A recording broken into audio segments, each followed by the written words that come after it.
2, 3.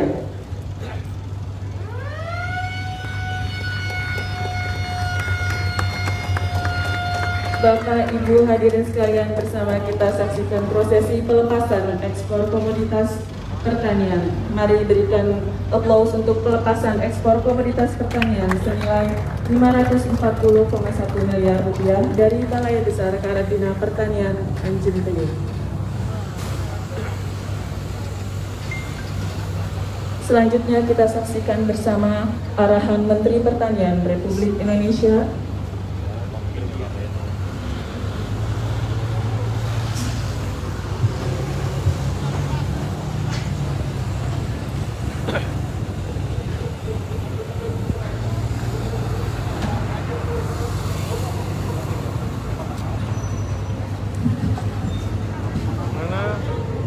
di ngevlog di kantin bapak gua.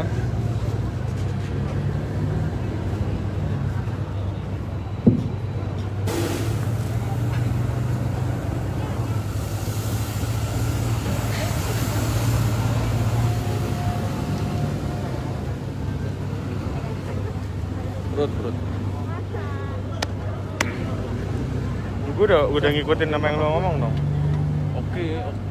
Bersama kita saksikan pelepasan ekspor komoditas pertanian senilai 540,1 miliar dari Balai Besar Karantina Pertanian Tanjung Priok.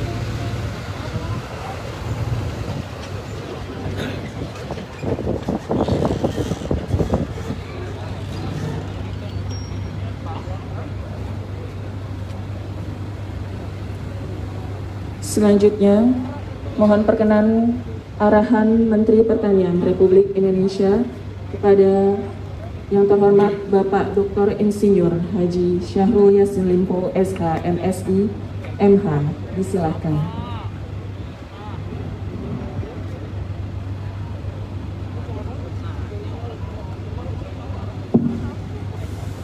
Bismillahirrahmanirrahim. Assalamualaikum warahmatullahi wabarakatuh. Selamat pagi dan salam sejahtera untuk kita semua. Anna wa syukran lillah wa la haula wa la quwwata illa billah. Anna yu'afi ni'mahu wa yukafi masida. Ya Rabbana lakal ham kama yang bagili jalali wa jimi sultanik. Wa masalli ala sayyidina Muhammad wa Muhammad. Terima kasih Pak Gubernur Gorontalo hadir. Hari ini saya merasa senang banget Pak Gubernur hadir, juga menyaksikan bagaimana geliat yang kita lakukan di jajaran Kementan dan tentu bekerja sama dengan semua stakeholder lain, kementerian lain, TNI dan Polri di dalam rangka mencoba melakukan langkah sekecil apapun, sebesar apapun untuk menghadirkan negeri, bangsa, dan rakyat Indonesia yang harus memiliki moralitas dan kejayaan yang lebih maju, lebih berkembang di masa yang akan datang.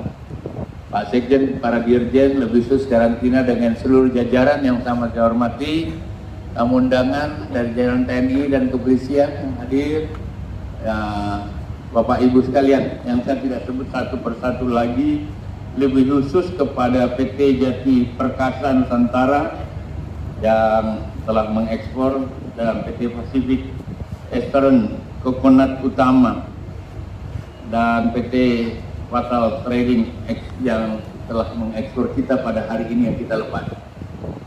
Bapak dan Ibu sekalian, ini adalah bagian kalau kita mau mengatakan kami pejabat negara, ini bagian untuk melakukan langkah konkret. Kalau kita merasa pedagang dan pengusaha Indonesia, ini bagian secara pasti untuk mengatakan ada yang kita lakukan untuk negeri, bangsa, dan rakyat. Ekspor menggambarkan seperti itu. Jadi kalau orang impor, saya tidak merasa ada hal yang lebih istimewa selain kita berdagang. Impor berarti kita kekurangan. Dan biasa memang di semua negara tidak semua yang sempurna. Ada yang impor, ada yang ekspor. Tetapi bangsa besar ini harusnya ekspornya lebih banyak. Apa yang kita lakukan hari ini adalah sebenarnya mengulang, meng-flashback Pak Sekjen, Pak Dirjen, para Dirjen yang hebat-hebat ini, para pejabat, mau flashback kita 350 tahun dijajah Belanda, dijajah, hanya kena rempah-rempah. Berarti rempah-rempah kita yang paling hebat di dunia. Sekarang terima kasih dari 3 perusahaan ekspor kita tadi yang saya sudah sebut. Ya, kamu membalas perasaan-perasaan yang tertinggal di masa lalu itu. Dan saya berharap perusahaan-perusahaan besar kita banyak sekali yang bisa kita ekspor. Saya ingin terus terang katakan, saya kaget kemarin waktu Merdeka Ekspor tanggal 17 Agustus kemarin, hanya 7 hari kita bisa ekspor 7,2 triliun. Dan itu dari 500 lebih kabupaten kota, Pak Gubernur, yang ekspor 341. 341. Mana yang lain? Kok nggak ekspor? Itu, saya bertanya main-main seperti itu. Kok ada kabupaten yang tidak ekspor? Saya bilang kalau nggak ada yang kamu bisa ekspor, tangkap semut di situ. Cari semut. Semut juga ada harganya tadi ekspor. Kalau tidak ada, tangkap cacing di situ. Nah, ternyata, ya ini fakta ya. Ternyata kemarin ada ya semut yang diekspor, Bapak. Sarang semut dari Papua, hitam dan merah, diekspor. Dan itu diekspornya luar biasa ke Korea. Saya ingat persis ini. Dibilang cacing nggak ada, ternyata ada cacing dalam bentuk belatungnya. Maggot. Kalau begitu, kenapa ada kabupaten yang tidak bisa ekspor? Hanya kurang didorong. Oleh karena itu, saya berharap karantina saya, Pak Sekjen, para Dirjen, bukan cuma jaga pintu masuk keluar komoditi pertanian atau makanan, karena itu penting juga. Jangan kira ada yang menganggap karantina itu cuma jaga-jaga saja, bukan. Berbahaya kalau dia ada karantina, tahu? Kalau masuk hama, virus, mikroba masuk, itu akibatnya kepada makanan atau terjadi serangan hama. Kalau serangan hama atau mikroba masuk tanpa karantina teliti dengan baik, besok akan bersoal pada kesehatan manusia, tumbuhan, dan hewan. Banyak orang kira karantina cuma bikin tambah-tambah prosedur apa. Bukan, saudara. Ya, Pak, dan ini anak-anak saya karantina nggak boleh main-main. Nggak boleh. Kalau harus dipercepat, kenapa harus lambat-lambat? Dan tidak ada cara-cara yang tidak diatur dengan aturan dan SOP. Tetapi karantina menjadi penting. Kita tidak mau terserbu macam-macam makanan yang kemudian memang disengaja diselundupkan masuk mikroba itu, sebuah hama kecil-kecil yang tanpa kelihatan kecuali di lab oleh karantina, dan itu bisa nyebar ke semuanya. Bisa masuk ke katakanlah pupuk yang ada, bisa masuk ke jenis-jenis buah dan lain-lain sebagainya. Sebaliknya, karantina juga berfungsi. Kita tidak ikut merusak dunia dengan cara-cara mengeluarkan barang-barang yang sebenarnya tanpa kondisi yang sangat clean and clear. Jadi proses-proses di karantina tidak boleh lambat, tetapi mutlak harus dilakukan.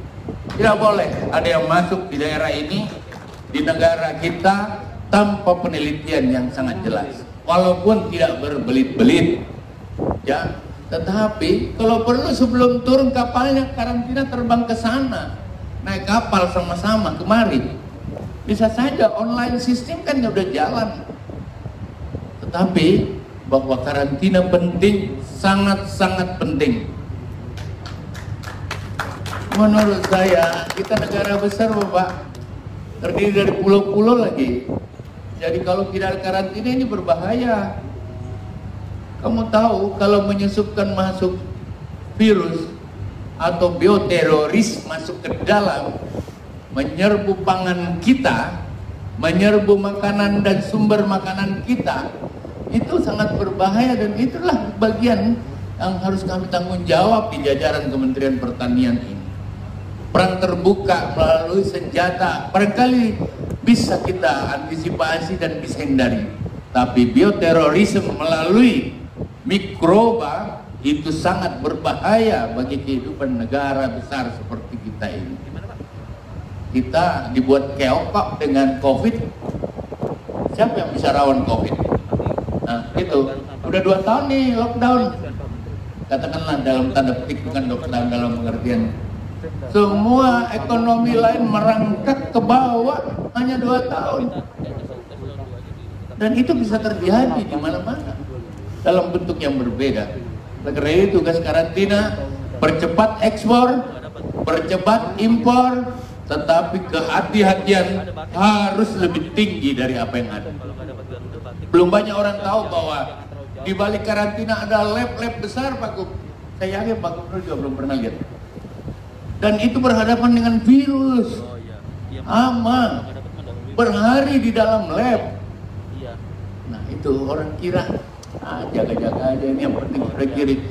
Yang kirim itu tentu mau untungnya cepat. Dia nggak tahu resiko itu juga berbahaya. Tetapi sekali lagi, bukan diperlambat cara kerjanya, dipercepat dengan menggunakan berbagai fasilitas teknologi dan mesin-mesin yang memungkinkan itu. Saya kembali terakhir, saya kira kita berangkatkan hari ini ke beberapa negara dari Tanjung Priok, dan saya sangat berharap Pak Sekjen, semua dirjen saya, tanggal 30 Desember nanti, 30 Desember kita akan lakukan ekspor besar menutup tahun. Saya akan lapor Bapak Presiden, kami mau tutup tahun dengan ekspor. Jangan selama ini sedikit-sedikit impor yang bicara, jarang sekali kita bicara ekspor. Gitu. Dan mulai sekarang pikiran kita bahwa sesuai perintah Presiden menyampaikan sama saya seperti itu. Di saat semua negara menghadapi COVID, di saat anomali cuaca yang ekstrim terjadi di hampir Eropa Timur maupun di Amerika, dan kita di Asia, mereka yang 4 musim negaranya bersoal dengan cuaca, mereka butuh produk-produk pertanian dari negara tropis seperti Indonesia. Dia butuh temulawak kita, dia punya jahe merah kita, dia butuh kopi kita. Kalau begitu, kita tutup tahun ini. Presiden katakan, kamu harus jumping di atas itu. Nah ini saya sampaikan semuanya, kata-kata itu melompat di saat orang nggak bisa, itu menjadi penting bagi saya menjabarkan apa yang Bapak Presiden katakan. Oleh karena itu, saya berharap Pak Gubernur hadir di sini, saya terima kasih sekali. Setiap Pak Gubernur, dan mungkin saja saya akan minta Pak Kapolda tanggal 30 nanti bersama Kapolri, tidak ada provinsi yang tidak mengeluarkan di pelabuhannya. Tutup tahun ini dengan ekspor dari Indonesia. Saya berharap seperti itu. Dan kalau begitu, ini Pak Kawah Karantina, Kepala Badan Karantina dan jajaran, terima kasih. Aku senang banget hari ini. Anggaplah ini webinar terus ya. Dan sekarang tugasnya karantina itu tambah 1 Pak, melakukan impor dan ekspor sesuai dengan apa yang ada.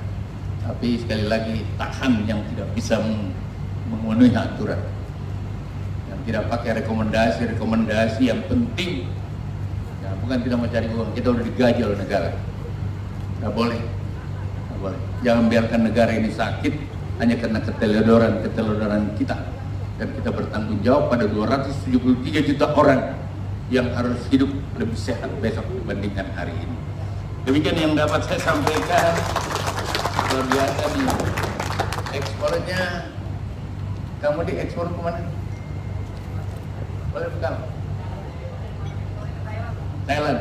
Apa sih? Hah? Pinang? Pinang bijinya atau